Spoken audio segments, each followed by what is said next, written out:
Faith is the most powerful weapon for us to finish what we started.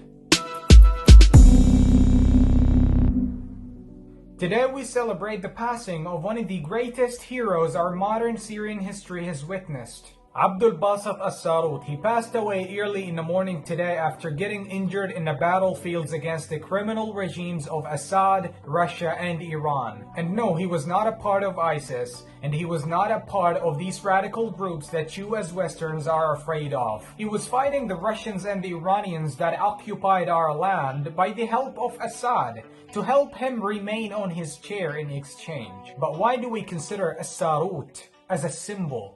Let's talk about it if you are interested in listening. As-Sarut was a goalkeeper of a Syrian football club before the revolution broke out back in 2011. He had money and fame. All he needed to keep that up is glorifying the Syrian regime and president as always. But instead, he chose to stand by the people and fight for freedom. He lost most of his friends in his city Homs after the city witnessed vicious bombing campaigns back in 2012 by Assad's regime. Then he lost his oldest brother, which also got killed by Assad in the late of 2011. By the end of 2013, his second brother also got killed by Assad. Then lastly in 2014, he said farewell to his two younger brothers that also got bombed by Assad. A man that has only his mother left for him.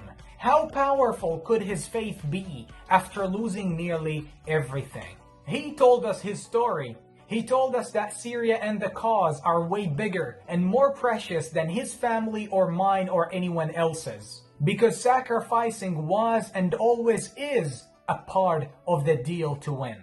As-Sarut, the revolution's iconic keeper, as the majority of Syrians would love to call him today. He taught us hope, patience, and faith. For 8 years, he kept on fighting, and not only was he talented in football, but he was also talented in singing. He composed a lot of songs that have gone internationally viral, and with every song he made us either cry or laugh.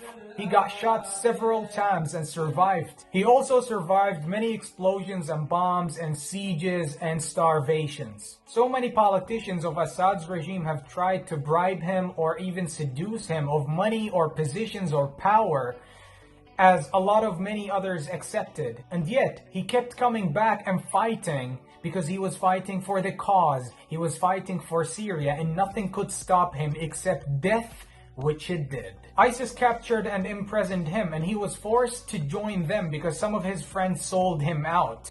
And yet, ISIS tried to utilize his name to influence more Syrians to join ISIS because his name was so iconic and a lot of Syrians loved him. And as soon as he got the chance to split up from ISIS and leave them, he did.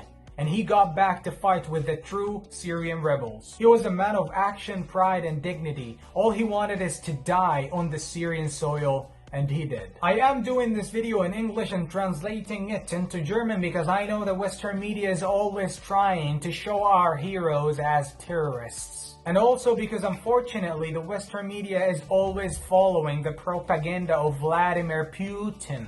Yes, and I'll always be proud to show up a man that was fighting Assad, ISIS, Iran, and Vladimir Putin's army that is there to occupy our land and kill our people. الباسط الساروت, he was not the first symbol of the revolution and he won't be the last.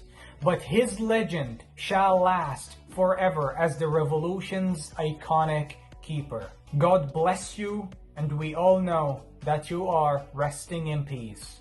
Allah yarhamah. This is Ahmed from Mr. Foundation, and this was my message for today.